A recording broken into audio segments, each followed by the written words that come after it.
Hello and welcome to today's Info2Go webinar. My name is Annie Gaines and I'm the Continuing Education Consultant here at the Idaho Commission for Libraries, located in sunny Boise, Idaho.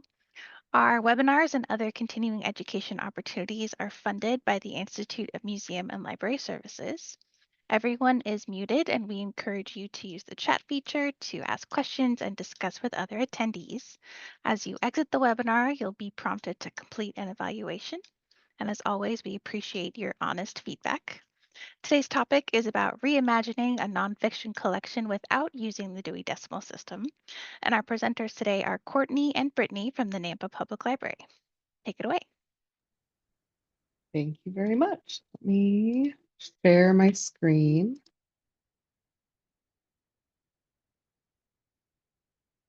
Okay. Good morning. My name is Brittany Solinger, and I am the admin specialist at the Nampa Public Library. And I'm Courtney Deanda, and I'm the collection development librarian. Today, we will be talking about our Reimagining Nonfiction project. In our adult and youth nonfiction areas of the library, we moved away from the Dewey Decimal System and adopted a bookstore model approach where items are organized by subject. So our purpose is to help people find information. So for this project, we wanted to ensure this change benefited both staff and patrons. So we asked questions like, would this make it easier or harder for both patrons and staff? Will people be able to find more of what they're interested in? Will it be easier to shelve? How would it look on the shelf? And then how would it impact pulling holds and finding specific items? For many people, using the Dewey Decimal System is just a means of finding the book they looked up in the catalog. Most people won't remember the number assigned to the topic they're interested in unless they use it often. And then more likely they'll remember the location rather than the Dewey number. Here is a view of our adult nonfiction beforehand.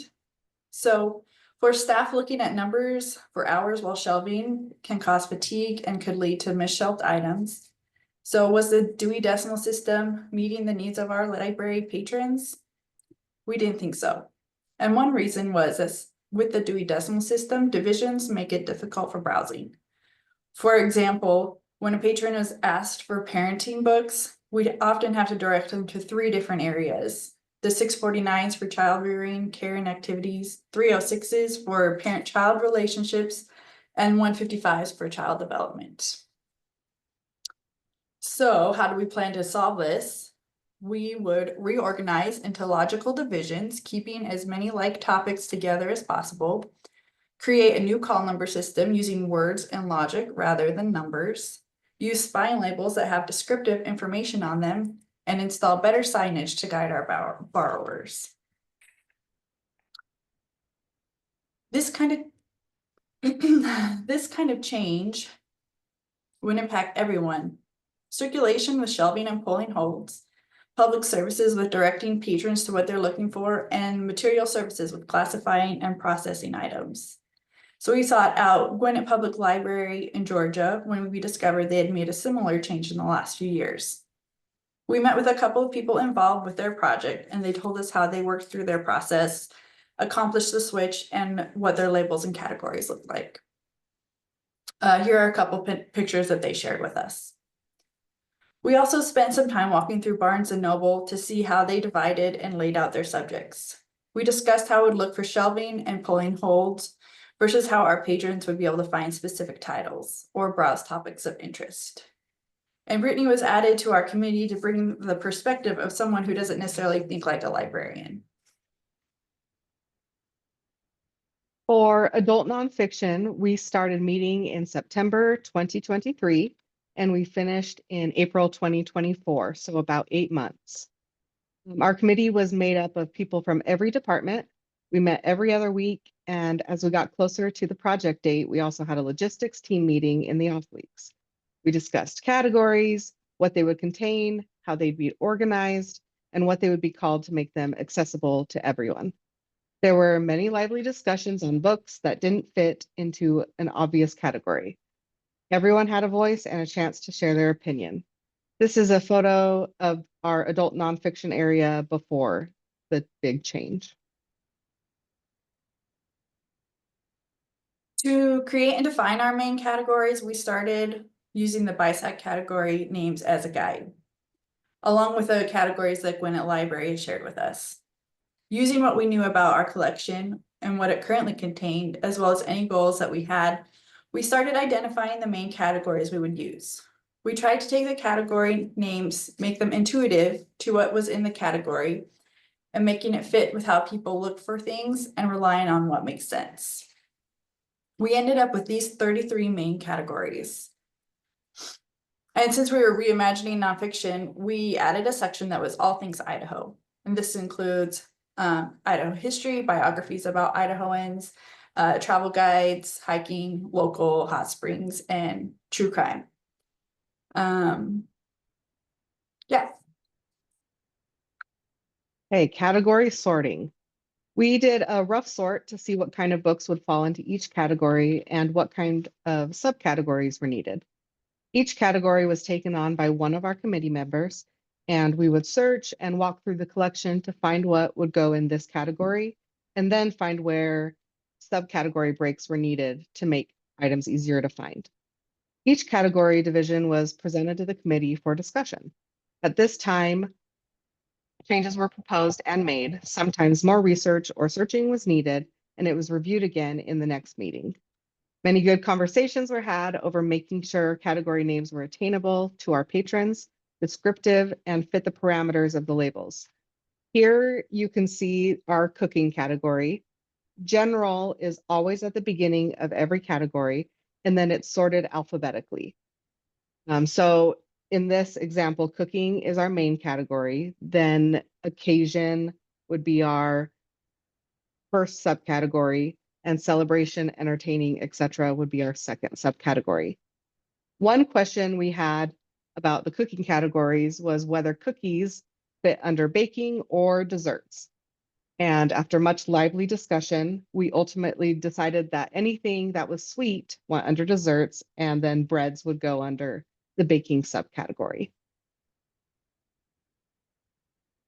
For our spine label design, we had to first come up with a color palette that we could use for category labels. I used a website called Venngage, but there's multiple websites where you can find ADA compliant color palettes. We wanted the color palette to include accessible colors, which are color combinations that have enough contrast to ensure layered elements on a page are distinguishable for those who are visually impaired or deficient in color vision. Contrast ratios are on a scale of 1 to 21. So if you have a black background with a white font or vice versa, that contrast ratio would be the highest at 21 to 1. The best practices and legal requirements for normal text is a minimum of 4.5 to 1 color contrast ratio. We came up with 12 different color combinations of at least a ratio of 9 to 1 or higher that we could use for the main category labels. We use these colors for both our adult nonfiction and youth nonfiction sections. As you can see here, it shows the contrast ratio between the background color and the font color.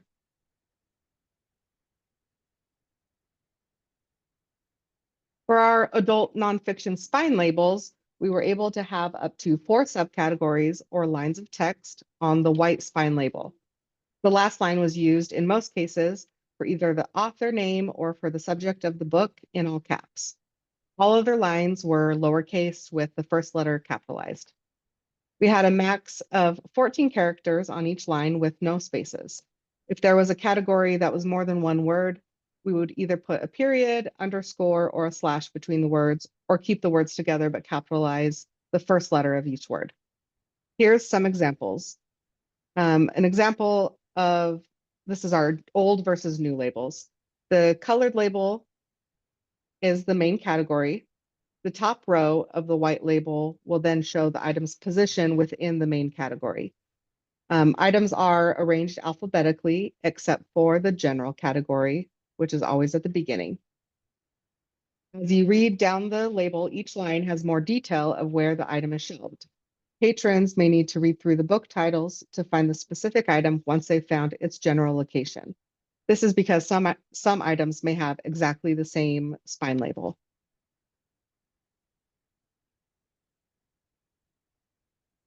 For instance, if you're searching for the book Easy Christmas Cut Up Cakes by Melissa Barlow, you'd first need to find the cooking section. Then you'd search for the O's. Once you find the word occasion, they will then find the H for holiday. If multiple books are in the area and if the author's name isn't on the last line, you'll need to look through that section of books to find their specific item.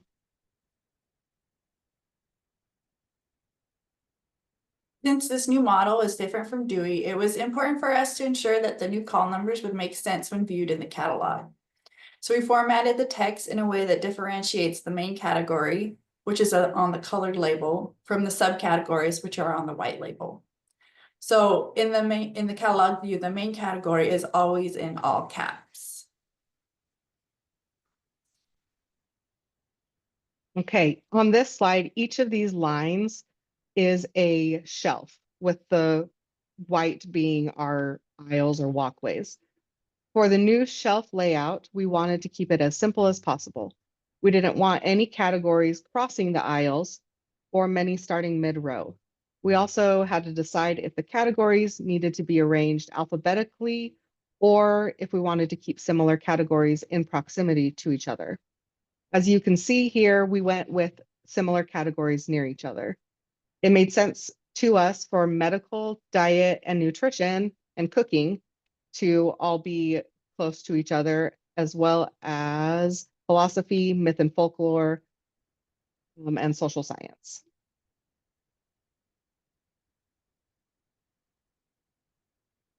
One challenge we had was, how do we ensure that the correct new label gets onto the right book?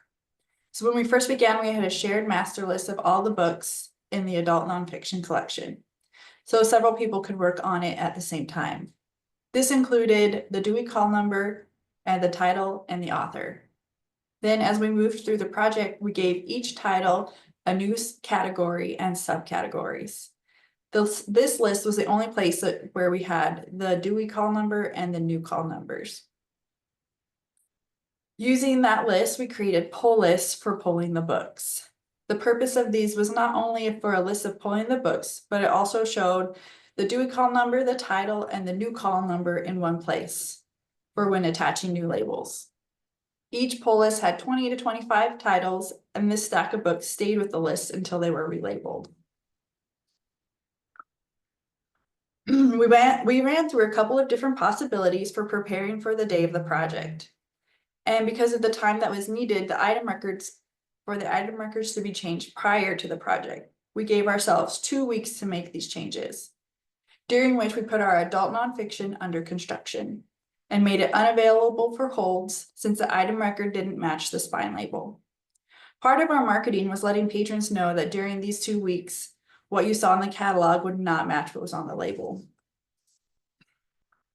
A spreadsheet was created for each category, and we used it to import barcodes into Leap to create record sets to make many of the bulk changes to the item records. For a little more detail, in the prefix field is our main category, classification is our first subcategory, the cutter is our second and third subcategory, and the suffix is the author. We use a dash for empty subcategory fields to keep the author line in the same spot on every label. A month before we began, we did a pilot run of our process by relabeling the biographies, which were already sorted out from the rest of adult nonfiction. This was to test how the project day would run, and it gave us a chance to work out a couple of bugs with the printing of labels and to make sure the way we were pulling books would work on a larger scale.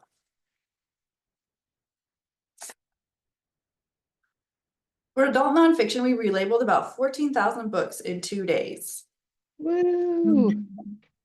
We closed the library, but kept the holds pickup window open. So apart from the staff that was needed for that, everyone worked on this, which was about 35 people. Since we were closed, we had music playing the whole time and had lunch and snacks for everyone. It was a fun atmosphere to work in. Getting everyone involved helped them gain more understanding of what the project was and what the changes would look like, and gave them a chance to be a little familiar with it before we opened it up to the public. And we wouldn't have been able to do it without them. In the days before we closed, circulation staff shifted all the books from the center rows so that they were cleared and ready for relabeled books to be reshelved. They also had many of the books for these sections pulled the day before. Our process was polling the books by category using poll lists. For example, all of the books for health and wellness were polled, labels were printed in batches according to the poll lists, and then affixed to the books, and then they were reorganized and shelved into their new location. We had 2 teams running, so we were working on 2 categories at any given time. And then over the next few months, material services relabeled the remaining books as they were returned. Here are a couple of clips from half of the days of our project, seeing if pulling the books and eventually some books going back up on the shelf.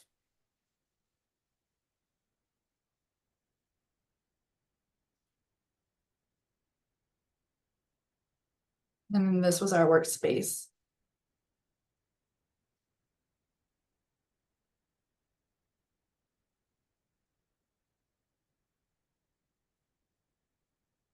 And then here is a view with our new signs, which we'll talk about in a few minutes.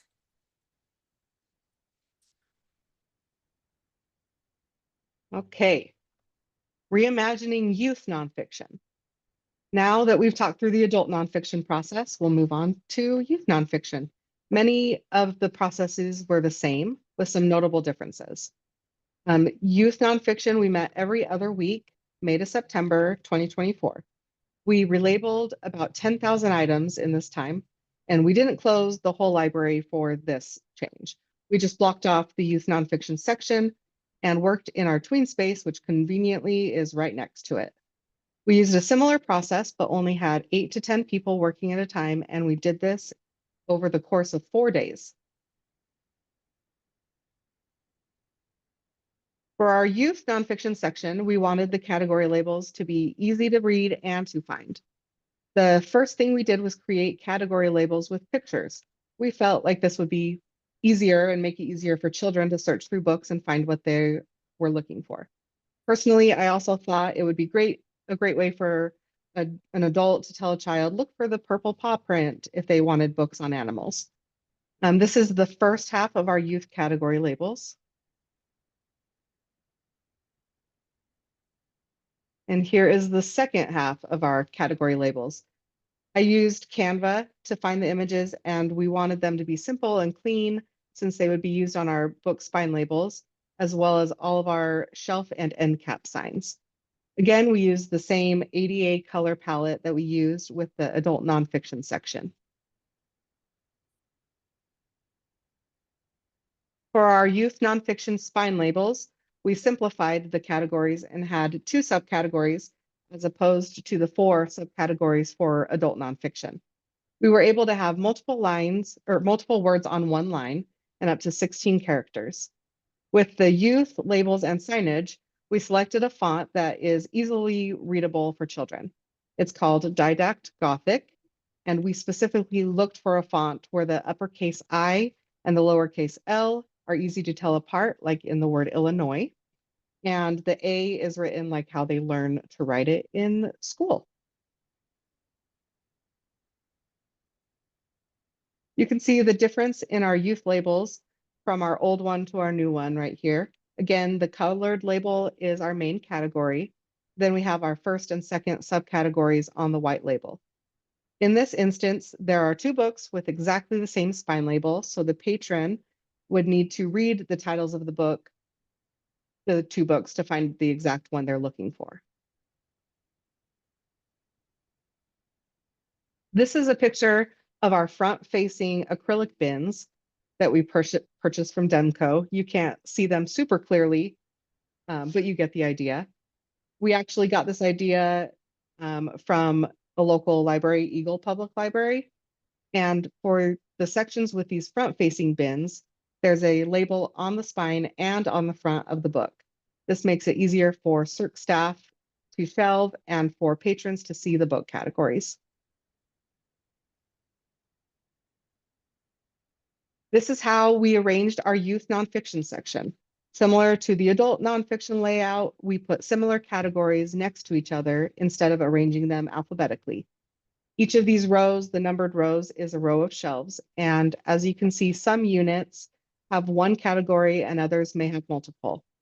For instance, in row 3, you can see that animals, health, and all about me each have their own unit. And then life skills is on the top of another unit with the math section at the bottom. And here is what our youth nonfiction area looks like now with all of our signage.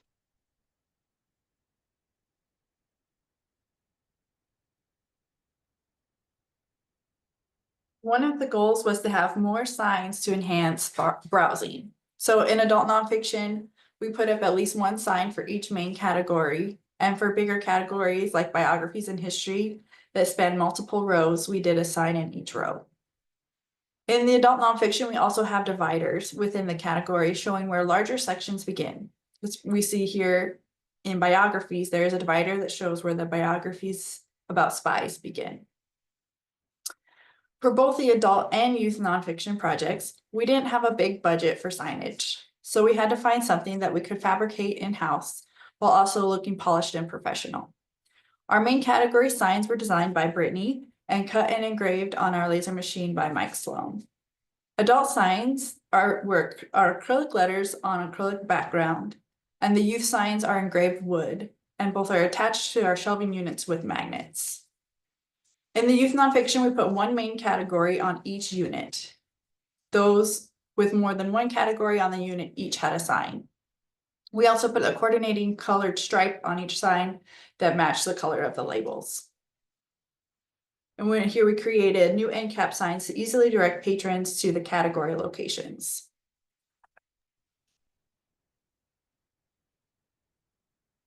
Our marketing efforts consisted of posters, large format signs, social media graphics and posts, a Q&A handout, cards for patrons, information on our website, posting closures to our Google business page, news releases, and putting the information in our library newsletter and the mayor's newsletter. I also created a handout with the new layout map and a blurb on how to read the new spine label. And that's an example right here.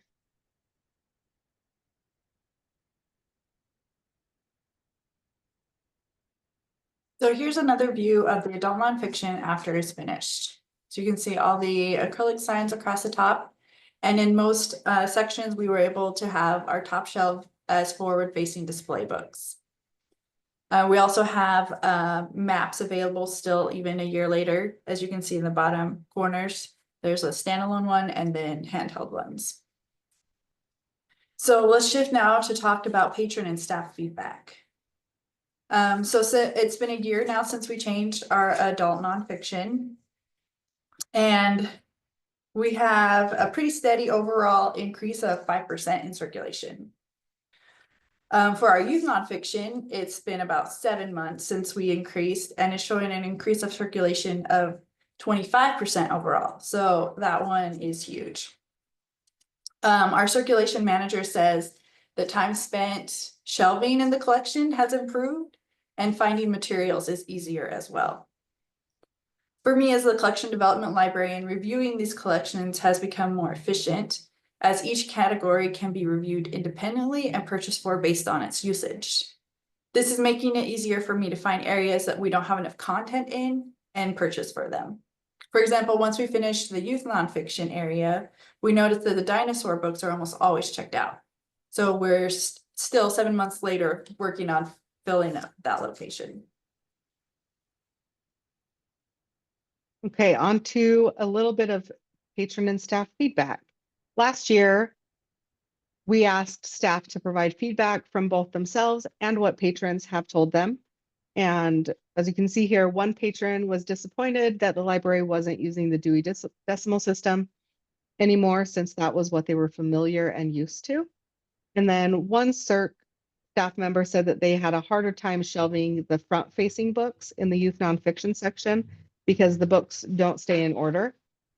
To us, this feedback also shows that more patrons are looking through this area, which is a good thing.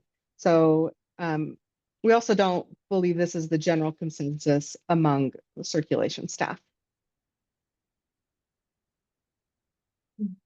And here are a few more comments. One saying, from a staff member saying they already seen the little patrons sitting on the ground browsing through our more popular sections like dinosaurs and animals. And previously, I've only noticed people camping in front of our fiction section, so that is nice. And then from a patron, at the bottom, they express appreciation for the new bookstore method, stating that their favorite books are now all in one place. And she said it's easier for her since she has limited mobility and wasn't sure where certain things were located.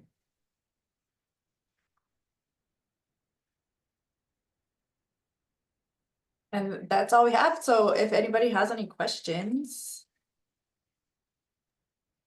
Awesome. Thank you so much. Well, folks are thinking of a question and typing it in. I'm curious about how the process went for deciding on the categories themselves, because I imagine that was quite a contentious process. Could you talk a little bit about how that went? Yeah, so we kind of tried to create our categories like first based on what our collection contained now, and then also keeping in mind what we were noticing was missing and like plan for areas we wanted to grow. And then just also trying to keep it simple, which was a challenge because we would get going and then it'd be like, oh, we need this and this and this. But then we're like, wait a second, we don't need 50 categories. We need to try to keep it simple. Otherwise it just gets more and more confusing and we're back to what we were dealing with Dewey. So it really was like the first couple months was really just talking through those questions and just trying to figure out what our patrons are most looking for and creating a system that will most assist them. Yeah, I And can see that being a challenge from, part of your brain is thinking like a librarian and like, yes, no, we need to like very precisely categorize these into like the best possible way. But then also thinking of the patron, which like they aren't librarians and they're just looking for ease and convenience. right. Yeah, the children's section was a little more difficult because we had to simplify it a lot more than our adult nonfiction since we only had 2 subcategories. And so we tried to keep each of those subcategories under 30 books, I think. Is that Yeah.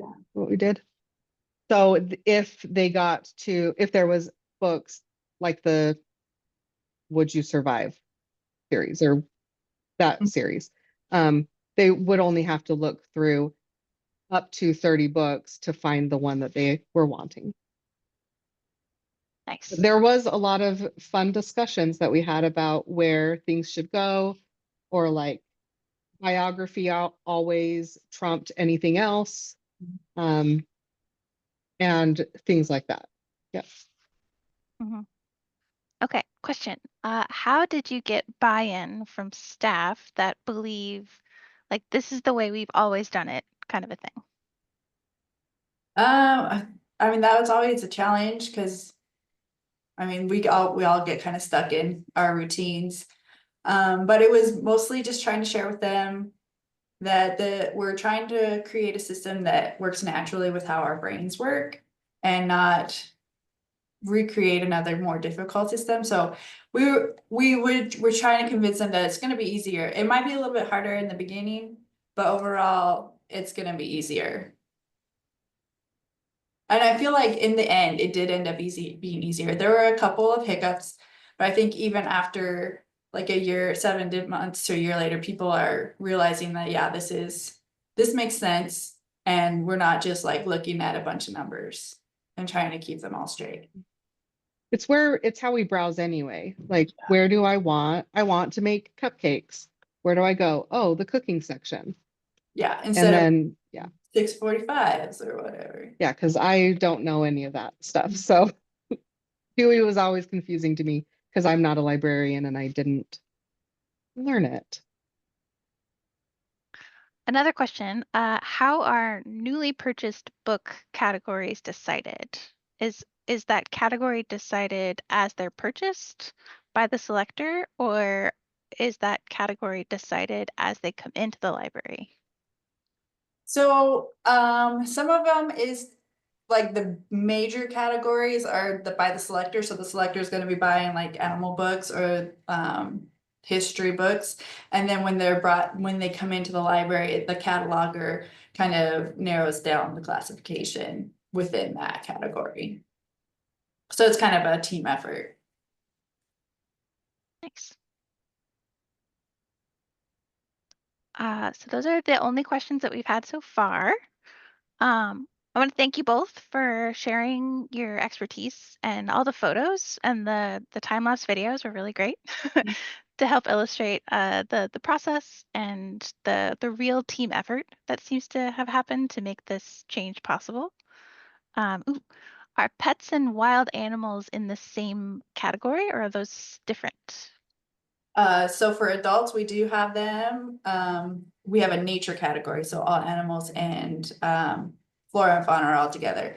In the kids section, we do have animals, and then we do have wild animals, and then pets, and they're kind of grouped like that in subcategories.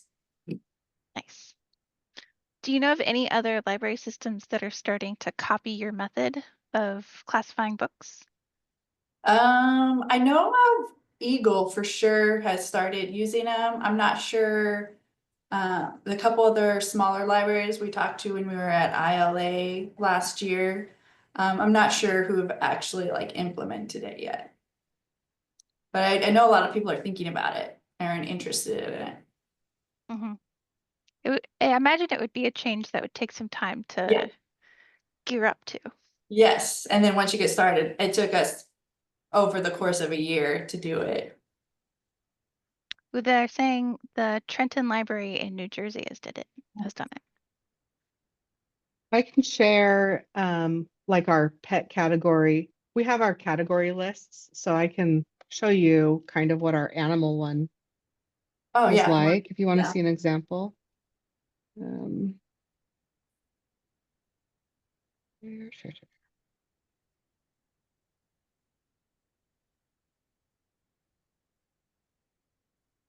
Okay, so you can see that this is our animals. So we tried to make it as simple as possible by just naming the animal.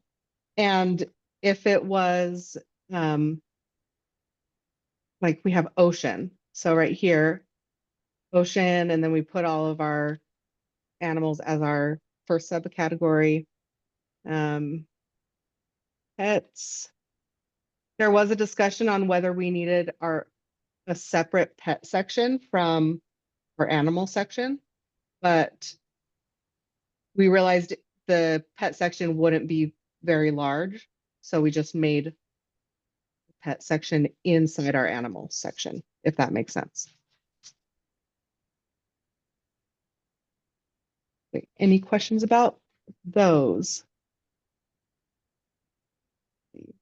That's fascinating.